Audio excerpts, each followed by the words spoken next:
मिठो चल्यो मिठो चल्यो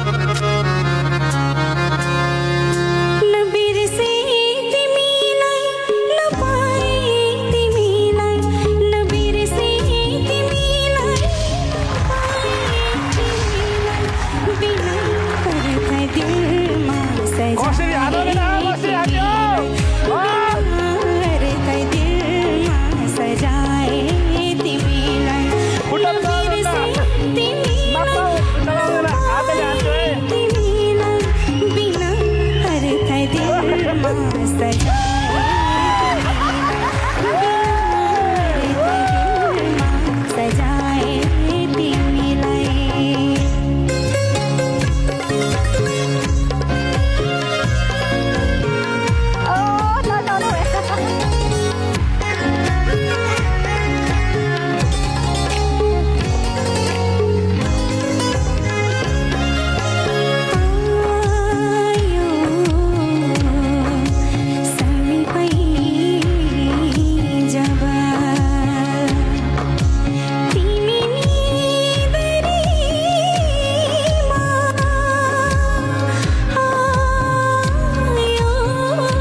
कस्तो मिठो मैले यो आवाज सुनेर कस्तो मिठो मेरो दिल भित्र सजाइसकेको छु है कस्तो मिठो ओ माय गॉड के नाम हो कान्छो तपाईको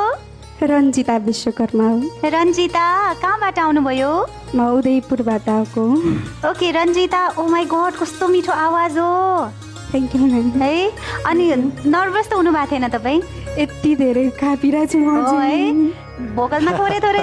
सुनिरहेको थियो तर पनि तपाईँले त्यस्तो नर्भस हुँदा पनि त्यो भोकललाई कस्तो मजाले कन्ट्रोल चाहिँ गर्न सक्नु भएको के त्यो घुमाउने ठाउँहरूमा त्यो नोटहरू लिने ठाउँहरूमा तपाईँ त्यो कामहरू लिने ठाउँमा हरकतहरू भयो मिडको कामहरू भयो सबै कुरामा कस्तो मजाले पर्फेक्टली तपाईँले सुर लगाइरहनु भएको थियो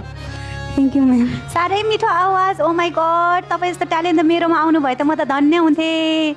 ए जय सिमनुमा पारुवा रन्जिता मैले रन्जितालाई मैले राम्रोसँग चिन्छु उनी धेरै हजुर हजुर ए हो अडियन्सबाट आएको अडियन्स तिमीले यो भोइस हेर्न आएको थियो त्यतिखेर हजुर हजुर हो अनि त्यहाँबाट चुनेको हो यो अडियन्सबाट छान्ने जुन हामीले भोइसमा सुनिरहेको थियौँ होइन को ट्यालेन्ट चाहिँ आउला कोही न कोही त आउला भन्ने भएको थियो है तर तपाईँले अडियन्सबाटै छानेर आउनुभएछ हजुर तपाईँ अब अहिले त एउटा ट्रेन्ड आएको छ नि एउटा मान्छेले पब्लिकले के भन्नुहुन्छ अझै अहिलेको युवा पुस्ताले के भन्नु नि जनताले छानेको जनताले पठाएको मान्छे भन्नुहुन्छ नि वास्तवमा जनताले पठाएको मान्छे चाहिँ उहाँ रहेछ यो कुरामा त म